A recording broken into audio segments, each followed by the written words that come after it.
Wall hanging তৈরি করব। তার জন্য দেখো এই বেডশিটের মধ্যে আমার আইডিয়াটা খুঁজে পেয়েছি। আজকে সকালেই আমি বেডশিটটা চেঞ্জ করলাম আমার বেডের। তো তখনই দেখলাম এই ধরনের ফিগারগুলো এখানে ছাপা রয়েছে। আর যাহা ভাবনা তাহাই কাজ। সকালে সমস্ত কাজকর্ম করার পর দুপুরবেলা আমি বসে গেলাম যে ওয়াল হ্যাঙ্গিংটা তৈরি করব। তার জন্য মানে এই ফিগারটাই যে করতে হবে বা সেরকম কিছু আমি ভাবিনি আগে। তো সকালে জাস্ট এটা দেখা, বেডশিটটা চেঞ্জ করার পর যখন আমি দেখলাম এটা আমার বেশ কাজে এসে যাবে, তো হয়ে গেল আর কি। একটা কন্টেন্ট পেয়ে গেলাম এই আর কি। এইভাবেও যে কন্টেন্ট পাওয়া যায় সেটাও একটা মানে কি বলবো, নিজে নিজে আমি অবাক হয়ে যাচ্ছি। আসল কথা কি বলো তো, একটা কাজ নিয়ে থাকলে না সবসময় মাথায় একটা চিন্তা থাকে যে আমি নেক্সট কোন কাজটা করব, বা এখন আইডিয়া তো একটা কিছু নিতে হবে।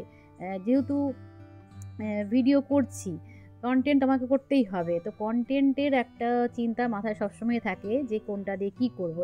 বিশেষ করে এই ধরো এই ধরনের ভিডিওগুলোর জন্য যে ক্রিয়েটিভিটি কিছু থাকবে এই কারণে। আর রোজকার ব্লগিংয়ে কিন্তু অত কন্টেন্ট না থাকলেও চলে, হ্যাঁ, তবে একদম যে থাকবে না সেটা নয়, সবাইকেই ভাবতে হয় কন্টেন্ট নিয়ে। তো যাই হোক, তবে এই ধরনের কাজে কিন্তু ভীষণভাবে ভাবনা চিন্তা করতে হয়। তো মোটামুটি আজকে আমি এই কন্টেন্টটা পেয়ে গেলাম আমার বেডশিটের মধ্যে। এবার একটা রাফ কাগজের মধ্যে আমি এঁকে নিলাম, জাস্ট একটুখানি আমি প্র্যাকটিস করে নিলাম, যেহেতু আমি কখনো ড্রয়িং শিখিনি। তো ওই জাস্ট দেখে দেখে একটু এঁকে নিতে পারি, কাজ চালিয়ে দিতে পারি, সেরকমই আর কি।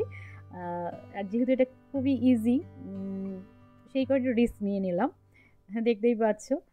এবারে এই ড্রয়িংটাও আমি কেটে আমি যেটাতে করব আর কি সেটাতে কাজ চালিয়ে দিতে পারি, তবে আমার মনে হয় না হবে, কারণ একটু বড় হয়ে যাচ্ছে আমার এই আঁকাটা।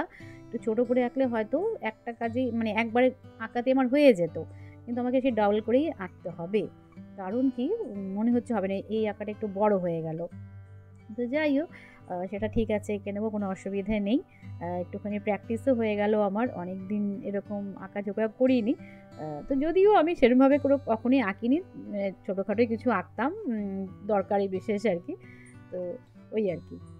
এবারে যেটা বললাম যে এই যেহেতু ইউটিউব কি বলতো, আমার এই ধরনের ভিডিওগুলো প্রচুর প্রচুর দর্শকদের কাছে কিন্তু পৌঁছে দিচ্ছে, রিচ যাচ্ছে প্রচুর দর্শকদের কাছে। সেই কারণে এটা নিয়ে আমি এগোচ্ছি এখন। আর অটোমেটিক এগুলো নিয়ে আমাকে চিন্তাভাবনা করতে হয়। আর আজকে ওটাই ভাবছিলাম যে এটা কী করবো কী করবো। তো যাই হোক, যথারীতি পেয়ে গেছি যখন, আমার সমস্যার সমাধান হয়ে গেল আজকে। আর দেখতে পেলে এইভাবে ফিগারগুলো আমি এঁকে নিলাম। দেখো একদম পারফেক্ট না হলেও মোটামুটি কিন্তু কাজ চালানোর মতন হয়ে গেছে। আর এরকম দেখো 3টে কাগজের প্লেট আমার কাছে ছিল, তো সেটাই আর কি ভেবে রেখেছিলাম এই প্লেট 3টে দিয়ে আমি আজকে ওয়াল হ্যাঙ্গিংটা করব। তবে হ্যাঁ, এই ফিগারগুলো দেখার পর এই আইডিয়াটা আরও মাথায় এলো যে এবার রাউন্ড শেপে আমি এই প্লেটের রাউন্ড শেপে আমি কাগজটা, সাদা কাগজ কেটে নিচ্ছি। আর পুরো পুরো প্লেটটা জুড়ে নয়, মানে মাঝখানের পোর্শনটার জন্য। এবার ওই রাউন্ড শেপের কাগজটার মধ্যেই আমাকে কিন্তু এই ফিগারগুলোকে একটুখানি ড্র করে নিতে হচ্ছে। যে কারণে যেটাই বললাম যে আগের ফিগারগুলো আমি যদি এখানে কেটে বসাতাম সেটা কিন্তু হতো না, একটু বড় হয়ে গেছিলো, সেই জন্য আমাকে ডাবল করে আঁকতে হচ্ছে। তো ঠিক আছে, কোনো অসুবিধা নেই, ভালোই লাগে আমার এই কাজগুলো করতে। তো 3টে ফিগার আমি দেখো এরকম ড্র করে নিলাম শেপের মধ্যেই আর কি, দেখতে পেলে। এবার এটাকে একটুখানি কালার করলে ভালো হয়। এবারে ভেবেছি আমি একটুখানি স্কেচ পেন দিয়ে এটাকে আজকে ড্র করব, অন্য কোনো কালার দিয়ে করলে ভালো লাগবে না। কিন্তু স্কেচ পেনের কালেকশন আমার কাছে খুব একটা নেই, জাস্ট 3টে খুঁজে পেলাম। ব্ল্যাকটা তো লাগবেই আউটলাইনের জন্য, আর দুটো পেয়েছি, একটা গ্রিন একটা পিঙ্ক। তো ওই 3টে কালার দিয়ে মোটামুটি কাজ চালিয়ে দিচ্ছি আজকেরটা। আরও কালার থাকলে না বেশ কালারফুল হতো এই ফিগারগুলো, দেখতে আরও ভালো লাগতো আর কি, ব্রাইট হতো ব্যাপারটা।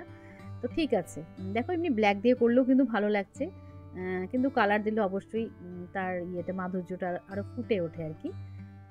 দেখো আমি কিন্তু একদম সিম্পলভাবে করে নিলাম, ভালো লাগছে, বেশ নিজেরও ভালো লাগছে। আর কি হয় না, যে কোনো কাজ দেখবে ভাবলে সেটা যখন কাজে ফুটে ওঠে না, তার আলাদা একটা আনন্দই হয়। মানে যারা যেসব এগুলো কাজ করি আমরা, তারা সেটা অনুভব করি কতটা ভালো লাগার কাজ এগুলো। তো প্রথমে ভেবেছি দেখো কাজটা একবার ভাবি, তারপরে যখন করার পরে যখন এরকম একটা লুক আসে তখন অবশ্যই তার ভালো লাগা কিন্তু আলাদা হয়, জানো তো। তো এই হচ্ছে আমার আজকে কন্টেন্ট, পেয়ে গেছি, ভালোই লাগলো। আর একটুখানি দেখো আউটলাইনটা একটুখানি মোটা করে দিচ্ছি, দেখতে আরও ভালো লাগবে আর কি। আরও স্কেচ পেন মানে কালার থাকলে আরও ভালো লাগতো ব্যাপারটা, কিন্তু সেটা আর হলো না আজকে। তো দেখো এইগুলো কি বলবো, এগুলো যার যার ভালো লাগার কাজ। আমার যেহেতু ভীষণভাবে ভালো লাগে এই কাজগুলো, তো সেটা নিয়ে যাই হোক ইউটিউব আমার মনের কথাটা সত্যিই শুনেছে। তার জন্য অনেক অনেক ধন্যবাদ ইউটিউবকে, যে আমি এরকম একটা কাজে যুক্ত হতে পেরেছি, যে অন্যান্য কাজের বাইরেও যে এরকম করেও কাজ করা যায়, ঘর সাজানোর জন্য বা বিভিন্ন রকম অনেক কিছু বানানো যায়, আর সেটা তোমাদের সাথে শেয়ার করতে পেরে আমার ভীষণ ভীষণ ভালো লাগে। আর এই দেখো আমি এবারে একটুখানি ফেভিকল দিয়ে এই পুরো পেস্ট করে দিলাম, দেখতে কত ভালো লাগছে। এবারে প্লেটের যে বর্ডারগুলো রয়েছে ভেবেছিলাম অন্য কালার করব, কিন্তু দেখলাম না, ব্ল্যাক, হোয়াইট, গ্রিন, তোমার রেড, ভীষণ ভালো লাগছে এই কম্বিনেশনটা।